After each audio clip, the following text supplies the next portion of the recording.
পুলিশকে উদ্দেশ্য করে ভুয়া ভুয়া স্লোগানে উত্তপ্ত ঢাকা-চট্টগ্রাম মহাসড়ক।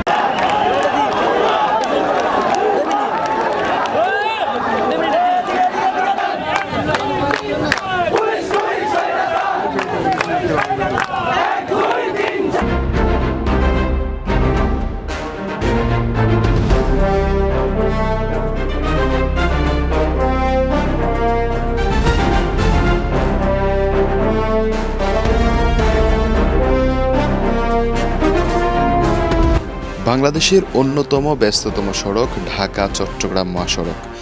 প্রতিদিন কোটি কোটি টাকার মালামাল ও জনসাধারণ চলাচল করেন এই সড়কে। গতকালকে ৩ ঘন্টার জন্য যানবাহন চলাচল বন্ধ করে দেওয়া হয়েছে এই সড়কে। প্রায় ১০০ কিলোমিটারের বেশি জায়গা জুড়ে জ্যাম সৃষ্টি হয়েছে।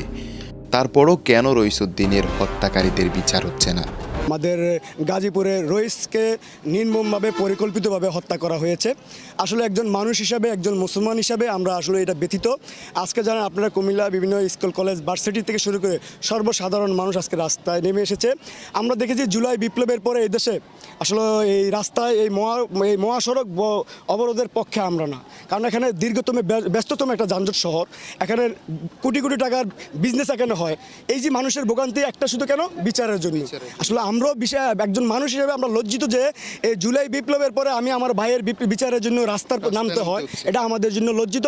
আমরা চাচ্ছি একজন রইস হত্যার বিচারের খুনি। আজকে যদি প্রশাসন আমাদেরকে আশ্বাস দেয়, আমরা এই মুহূর্তে এখানে আমরা আন্দোলন অফ করে দিব।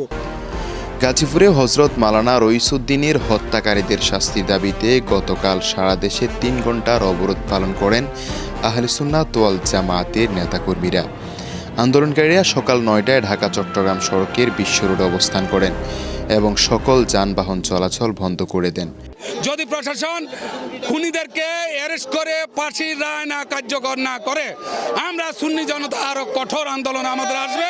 আমরা ওই আন্দোলনে সারা বাংলাদেশের সকল যোগাযোগ বিচ্ছিন্ন করে দেব ইনশাআল্লাহ।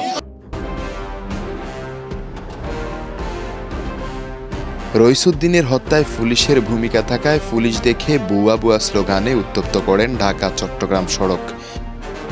আন্দোলনকারীরা বলেন ৩ ঘন্টার অবরোধের পরও যদি সরকার রইসুদ্দিন হত্যার বিচার না করে, তাহলে আরও কঠোর কর্মসূচির পদক্ষেপ নেবেন তারা এবং সারা দেশ অচল করে দিবেন।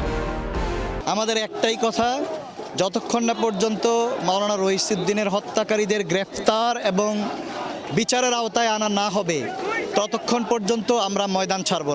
মাত্র ২ ঘন্টার মধ্যে যদি গাড়ির মধ্যে ঢিল মারা আসামিদেরকে গ্রেফতার করা যায়, তাহলে প্রকাশ্য দিবালোকে জনসম্মুখে একজন ইমামকে যেভাবে হত্যা করা হয়েছে, সে হত্যাকারীদেরকে ধরতে পারা যায় না, একথা বাংলার মানুষ বিশ্বাস করতে পারে না। আন্দোলনকারীদের প্রশ্ন, হাসনাত আবদুল্লাহকে আহতকারীদের ২ ঘন্টার মধ্যে গ্রেফতার করা হয়েছে, অথচ মাওলানা রইসুদ্দিনের হত্যাকারীদের ২ সপ্তাহ কেন গ্রেফতার করা হয়নি? আলেমদের বেলায় এত বৈষম্য কেন?